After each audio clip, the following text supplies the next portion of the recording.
now. So the subject of our next session is the SME, SME in the cloud, SME in the public sector. And we've got an excellent couple of speakers on stage. First up on my far right is Kate Craig-Wood of MEMSET, Managing Director of MEMSET, one of the UK's most successful public sector SMEs. And sitting beside Kate is Stephen Allott, who is the SME Crown representative from the Cabinet Office. So, while we actually have been in here this morning, Downing Street has just published Lord Young's report on small businesses, and apparently we live, according to the report, in a golden age for small business, and technology has been empowering and enabling that growth, and it's a great time to be a small business. Is that true, Kate? I think it's been a bit of a long haul since the recession, but I think we are definitely now in a bit of a golden opportunity time. I mean, for us, breaking into the public sector with the appetite for reduce costs with the austerity programs, that's created huge opportunity with us, mainly thanks to G-Cloud. But also in the private sector, we're starting to see a real pickup in demand. And a lot of our customers are themselves small businesses, so we're quite a good litmus test. But I say it's been a rough couple of years in the private sector, but definitely now everything's looking up. Stephen, do you want to perhaps start with a little bit of positioning and explain to us what your day job is, as it were? What does the SME Crown representative actually do? So let's see if this on. Is this on? Yes. So let me tell you about my role. But before I do that, I'd like to get to know you a wee bit better. So just so I understand the mix of the audience, could you put your hand up if you're a supplier? Fantastic. And put your hands down and put your hand up if you're a government customer. So we're about 50-50. That's useful to know. So I was appointed on the 11th of February 2011 at an event called the Strategic Supply. I think it was called the SME Summit, where the Prime Minister made a really excellent speech, and you can find it on gov.uk, and I really recommend you read it, which set out this government's programme to get full value from SME suppliers. That means buying from them every time they're the best value for money. Not when you're not, but every time you are the best value for money, the government should be buying from you. And of course, you'll know that in the past, a lot of the time that didn't happen because of arduous procurement processes or turnover thresholds or all sorts of reasons.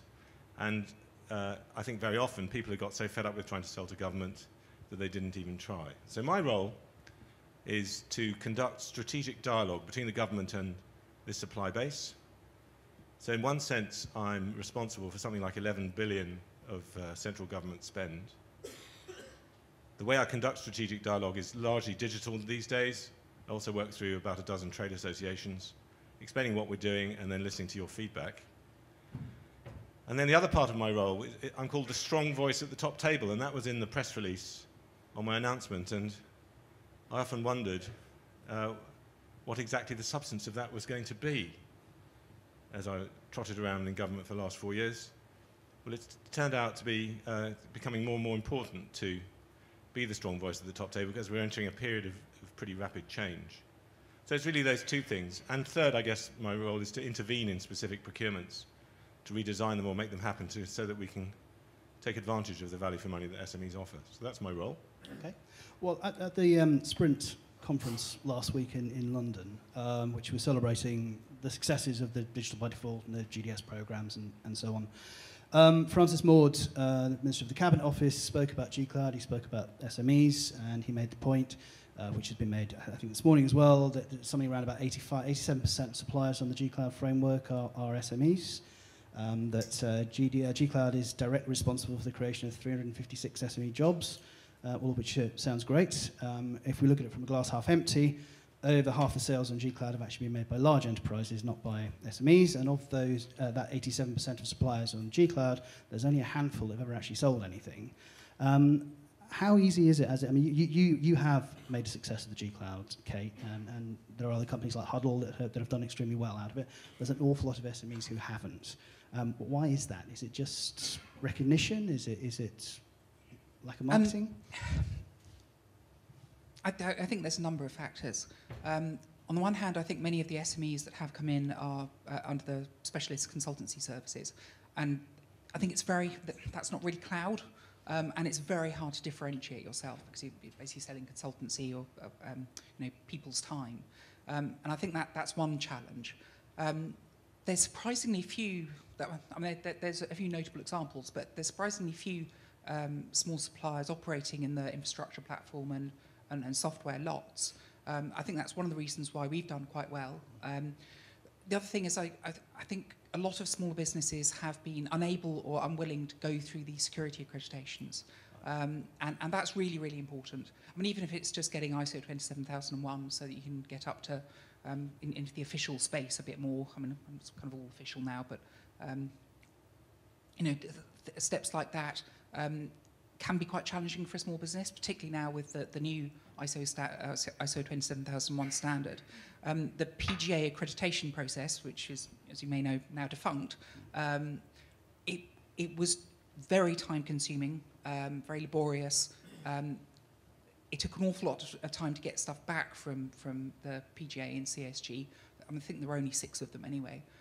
So that was a real blocker to SMEs getting on into the sort of higher security space. And there have been other issues as well, like as a small provider, you don't necessarily have people with security clearance already on board. So if you want to operate at the highest sort of official over encrypted PSN or PSN level, sort of analogous to the old IL3, don't shoot me.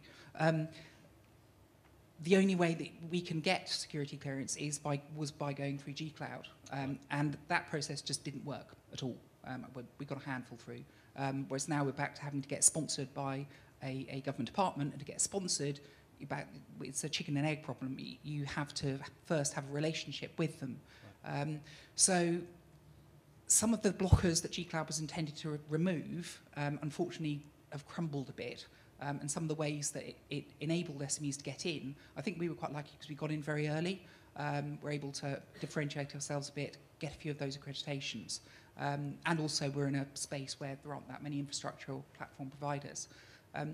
Also, I think, though, that some SMEs have joined the G-Cloud framework and just expected the business to arrive. And you do still have to do marketing. You do still have to get out and meet people.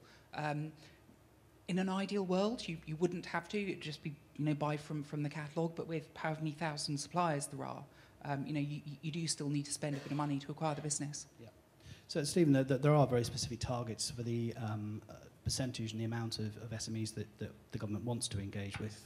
Are we on target to hit those targets? So the coalition agreement had an aspiration in it. Oh, it's an aspiration? Yeah, it's called an aspiration.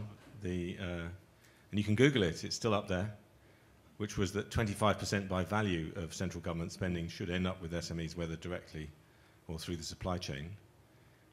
Separately, Liam Maxwell in the IT area, I think, set a target. I think he probably used the word target, but I may be wrong. Yeah.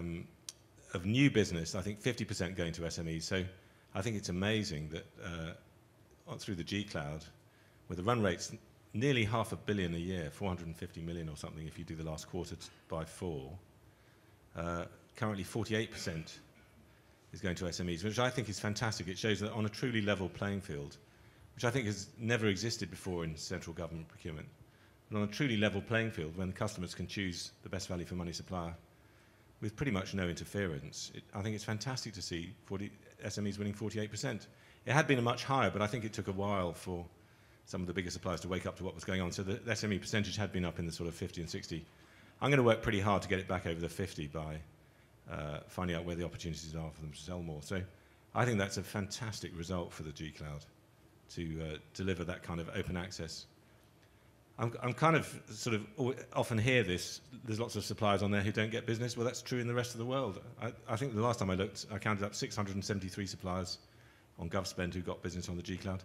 I'm a software industry person. I've been in the IT industry for 39 years, so knocked around in this quite a bit. And I do meet quite a lot of technically led companies who don't seem to realise that you often have to do sales and marketing. Not always, but generally you have to do sales and marketing, and that's one of the great things about the G-Cloud, is you can just do old-fashioned sales and marketing.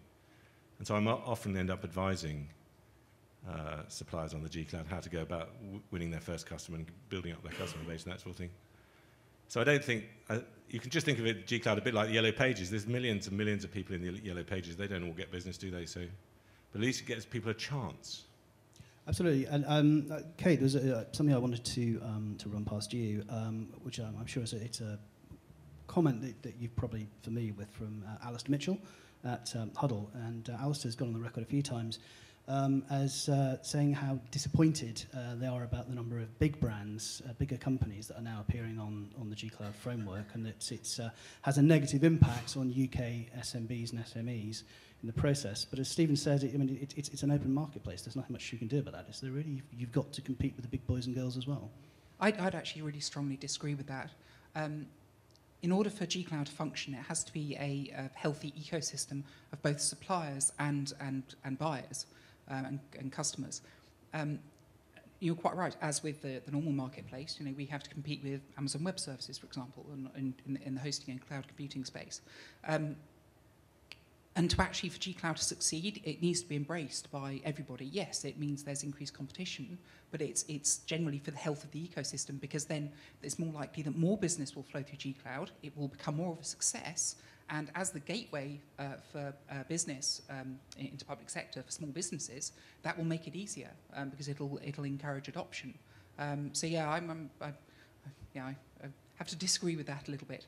I just want to say on your point, Stephen, as well, about the amount to spend through G-Cloud, because people often say, oh, it's not very much. It is getting quite a lot, say, £500 million a year, and everyone forgets that actually that £500 million is probably a lot less money than they would have spent going through the old procurement frameworks, which are, front-loaded with a lot of additional costs, which weren't terribly competitive. And I mean, my rough estimate is that most of our customers are saving, up to 80%.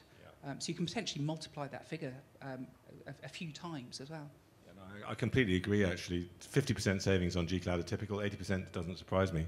So that in effect, the real spend through G-Cloud is probably $1 to $1.5 billion today, and I'm very, very confident that will more than double within 12 months.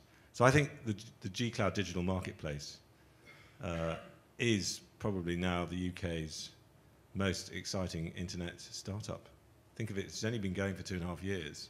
Amazing that it's going to be end of 2015, a real $1.5 billion, but that's going to be worth $3 or $4 billion. What a revolution! It's incredible. I was at an event last night held by Tech UK, and they had representatives of the Conservatives, the Labour Party, and the Lib Dems. And it was talking about digital policy and whoever finds themselves in power or power broking after the election, and what their attitude would be towards the tech industry. One point that came up from at least two of them was that there had been too much big vendor bashing going on, and that while it was great that SMEs were being given a chance, the so-called oligopoly had been given a big stick that they'd been beaten with rather too much, and that after the election there was going to have to be some kind of rapprochement going on between government and the big ticket public sector providers. Is that something that you would see as being the case? Have we gone too far in saying big is bad? Don't want to how to lose friends and alienate people. I think it's been needed. I think in some cases the usual suspects have been taking government for a bit of a ride, but government is very culpable as well, because they let it happen. They outsourced all their buying their IT expertise. They didn't know what they were buying. It's only natural that the prices will start to go up. Now I think what they're seeing is, particularly with G-Cloud, they're asking the question of, well, why are you charging 5 times this smaller provider, or even why are you charging 5 times this large provider that's a new entrant? And it's starting to level the playing field, and some of them are getting a slightly deserved kicking. But the great thing is they're starting to change. Actually, we're working very closely with a large SI that I can't name, unfortunately, and a large central government department. And that process has really got them to start to adjust their way of thinking, embrace working with SMEs like us, and not just doing a bit of consultancy, but using us for the infrastructure bit, which is pretty critical. G-Cloud has enabled us to do that, and that attitude of bashing has got us there. I would say that it's gone far enough now, though, and I think from what I can see, they are making the efforts to change, to restructure appropriate, to use SMEs to cut the fat out of some of the pricing. So I think it doesn't necessarily need to continue. I know some people in the Cabinet Office are quite vehement about it, but I think maybe it is time for them to rein it in a little. Stephen, how much of your time do you spend dealing with the bigger companies and kind of helping to foster those kind of SME ecosystems that they work with? So if you look on my Twitter account, you see quite a few events actually where I've hung out with the big companies. But I've got to pick up this oligopoly point, because if I took a look at Francis Maud's Sprint 14 speech, which I think is early February or late January 2014. And it's a really, really great speech. I recommend it to you. And so I tweeted it, and the link is on my Twitter account. And he's there he is talking about the oligopoly quite plainly. So it's the ministers who really care about this, God bless them. The other thing is my job to bash the big players. So it's fine for me to do it. That's my role. As it turns out, as you say, I actually hung out with quite a few of them who've got some excellent SME engagement programs.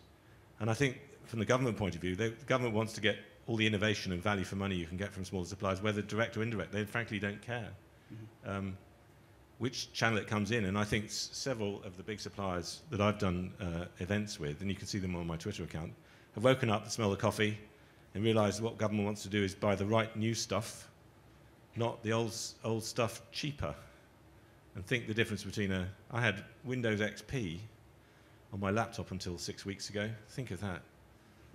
Now I've got a MacBook Air, but think of the drain. It used to take 15 minutes for it to boot up, and actually the browser was IE5 or something, didn't even work. Think of the drain on the civil servants, 8,000 civil servants in the Cabinet Office. Think of the drain and the cost of that on their productivity versus, and I've now got a MacBook Air and an iPhone, and I can actually be productive.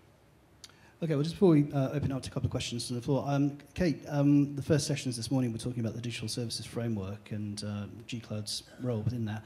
I know you've had some fairly strong views on DSF and whether it's not necessarily fit for purpose, but certainly there are areas for improvement.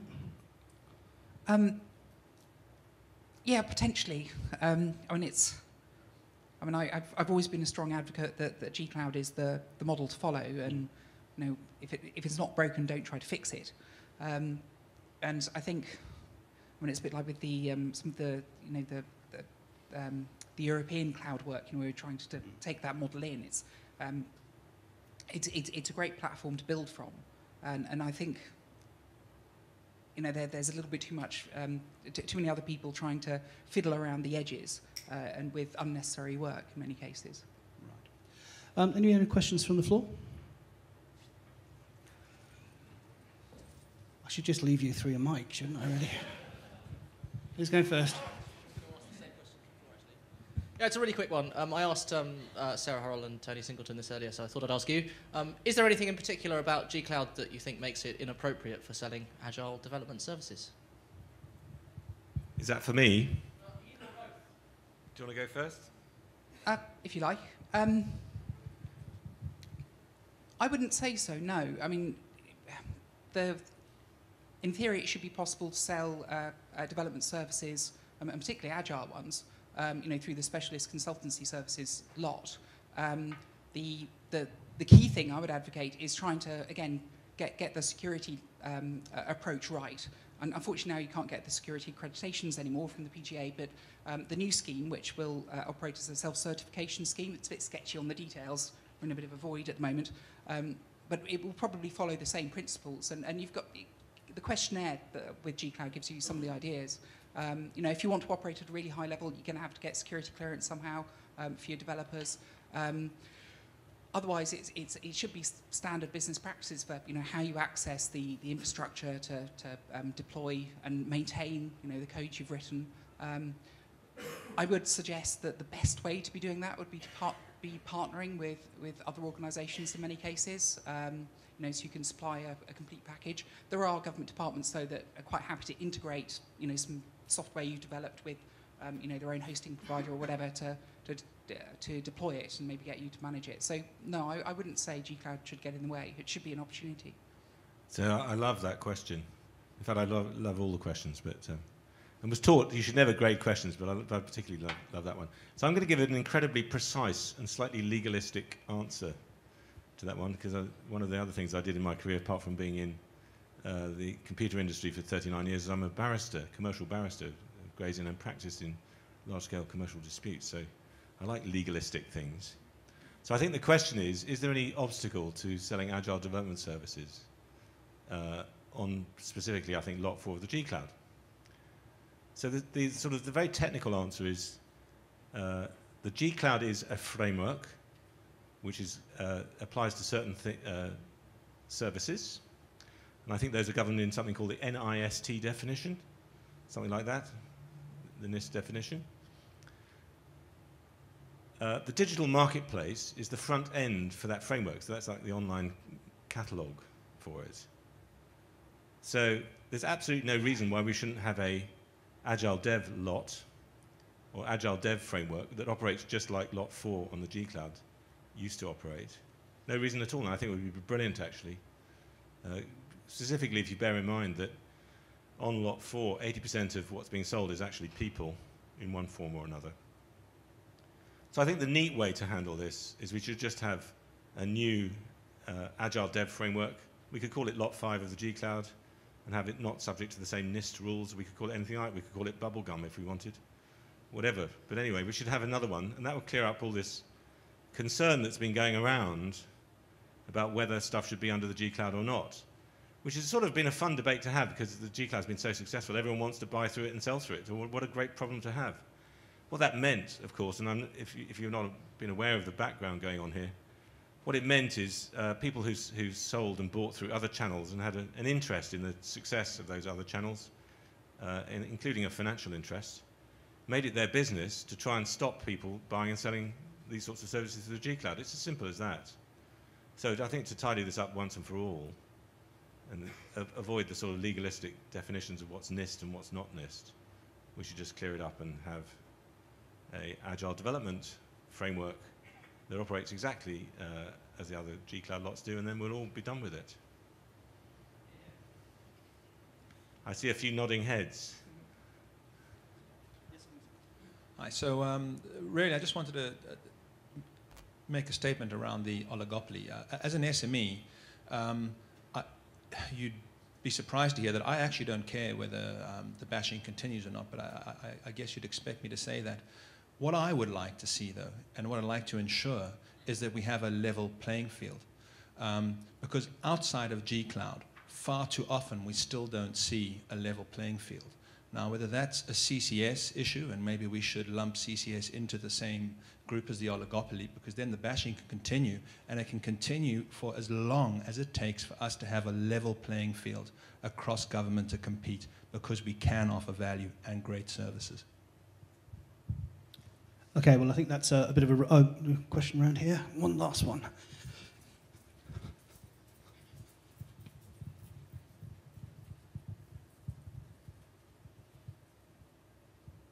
Somebody? Hi, so just about the 25% target or 50% for new tech spending. Well, the last time those figures were published was in August 2013, so we don't currently know whether that aspiration has been reached or not. Do you have any idea about that? Do you think it will be? Do you know if it has been already? And what's the next target? 50? So I can't add anything to what's been published, I'm afraid. Okay, one very last one from Mr. Chant, otherwise you're just doing this, I can run backwards and forwards, aren't you? I'm sure. Two very short questions, but first of all to say to Kate, well done. What a brilliant job you've done since the start of G Cloud. Congratulations for all the success you're getting on that. Two questions are really probably best directed at Stephen. The first is, what do you think about the way in which SMEs are being paid at the moment? Because we have some very clear targets, ministerial commitments, I believe, to how quickly SMEs should be paid, which seem to me to have been completely abandoned from what I've seen anyway, and maybe I'm seeing a wrong picture. And the second one is, do you personally believe that the most senior leadership in CCS is as committed to the 25% of business going to SMEs as so many of the rest of us are? Because when I look at the CCS website, it looks bereft, except for a link to yours, of any real intent to support that new approach. Thanks, Chris. And in case people don't in the room know who Chris Chant is, He is one of the, if not the godfather of the G-Cloud. So respect to Chris. What you've launched here, Chris, is absolutely fantastic, and I think it's one of the most impressive innovations, commercial innovations, not just even government, but across industry around the world. So I'm certainly putting all my waking hours into making your dream become even more of a reality and operational. So Chris has asked me a couple of really fun questions. So prompt payment. So this government's got an incredibly clear policy on prompt payment, and it's in two branches. There's one is industry, private industry, which is about 60% or so of the economy, last time I looked. And that's driven by the Biz and Lord Young in Biz. And they had a event in Downing Street last Tuesday about this. And it's in fact a week ago today. And the other 40% of the economy is government. And government, for paying its suppliers directly, the contract term is 30 days, but actually the target is 80% within 5.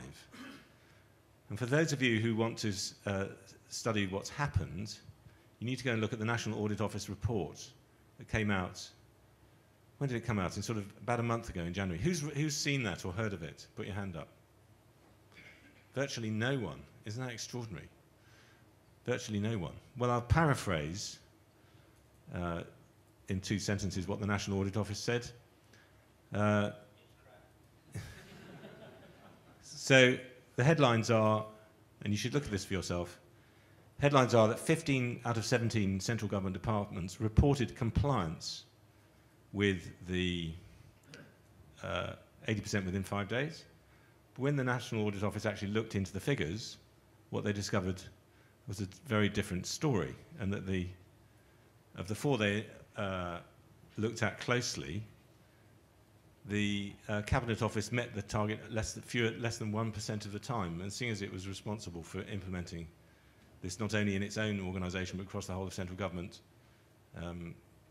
National Audit Office passed a comment on that. There's a related topic, which is paying directly is one thing, which is very controllable. And I have to say, I wasn't aware. I had written in a draft report internally. I thought our payment directly was exemplary, so I was not aware that this was happening. So it's, if you want to see Margaret Hodges' comment online, you can Google for her. But a related thing is paying prime contractors paying down their supply chain. And I did an event in 2011 called the Innovation Launchpad, and Francis Maud's speech there said he wouldn't hesitate to name and shame any prime contractors who hadn't paid on time. And the National Audit Office noted that out of the 4 departments they audited, 0 out of 4 had actually done anything to check compliance with that. So the other thing is CCS commitment to the SME agenda. So there's sort of 2 bits of CCS. There's the old government procurement service, buying solutions sort of stuff distributed around Liverpool and Norwich and a bit in Newport. And then there's the SME policy team, and they've been melded together. But like you, Chris, I've looked on the website and noted no mention of SME, which was quite a surprise. I was off sick for a year, I don't know if you know, but I was very ill for a year in 2013. And when I came back to the office, CCS had been launched. So I looked eagerly at the website for a mention of SME and didn't find any, and I've been working on that ever since, being the strong voice.